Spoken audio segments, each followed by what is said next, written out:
నెల్లూరు జిల్లా దెందులూరు నియోజకవర్గంలో అక్రమ బెల్ట్ షాపుల వ్యవహారం మరోసారి రాజకీయ వేడిని రేపుతోంది. టీడీపీ రాష్ట్ర legal cell vice president senior న్యాయవాది ఈడుపుగంటి శ్రీనివాస్ బాబు తీవ్ర ఆరోపణలు చేశారు.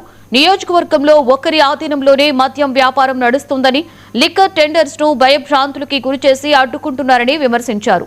20 లైసెన్సు షాపుల్లో కేవలం ఒకటే నడుస్తుండగా వందలాది బెల్ట్ షాపులు కొనసాగుతున్నాయని చెప్పారు. ఎంఆర్పీ కంటే అధిక ధరలకు మద్యం విక్రయిస్తున్నారని ఆరోపించారు.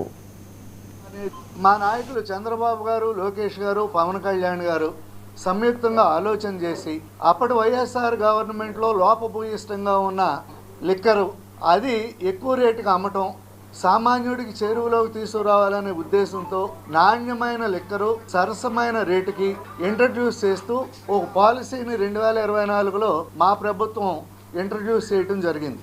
ఆ పాలసీని ఇంట్రడ్యూస్ చేసిన క్రమంలో ఎవరైనా యాక్షన్లో పార్టిసిపేట్ చేయొచ్చు అనేది ఆ పాలసీలో చెబితే, దురదృష్టవశాత్తు మా దెందులూరు నియోజకవర్గంలో ఫ్రీగా లైసెన్స్లో యాక్షన్లో పార్టిసిపేట్ చేసే అవకాశం లేకుండా చాలా నిర్బంధంగా జరిగింది. అది అందరికీ తెలిసిందే.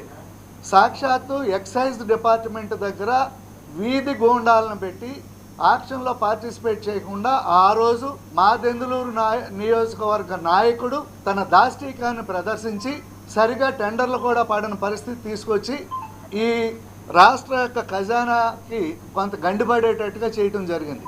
ఆ పరిస్థితుల్లో కూడా కొంతమంది లైసెన్సీలు ఓ 4-3 ధైర్యంగా పార్టిసిపేట్ చేస్తే వాళ్ళకి షాపులు వస్తే వాళ్ళ మీద దాష్టీకం సాగించి వాళ్ళను సరెండర్ చేసుకుని ఆ షాపులను కూడా తన కబంధ హస్తాల్లోకి తెచ్చుకుని ఈరోజు దెందులూరు నియోజకవర్గంలో ఏ లైసెన్సీ ఎక్కడ షాపు నడుపుతున్నాడో ఆ భగవంతుడికే ఎరుక, ఎవరికి తెలియదు. మొత్తం అన్నీ ఒకటే బ్రాండ్, సాయి బాలాజీ వైన్స్. ఆ సాయి బాలాజీ వైన్స్ అధినేత ఎవరు, ఆ సాయి బాలాజీ వైన్స్ నిర్వాహకులు ఎవరు, ఈ ఒరిజినల్గా యాక్షన్లో పార్టిసిపేట్ చేసిన లైసెన్సీస్ అంతా ఏమైపోయారు, వాళ్ళు ఎందుకు నడపట్లేదు?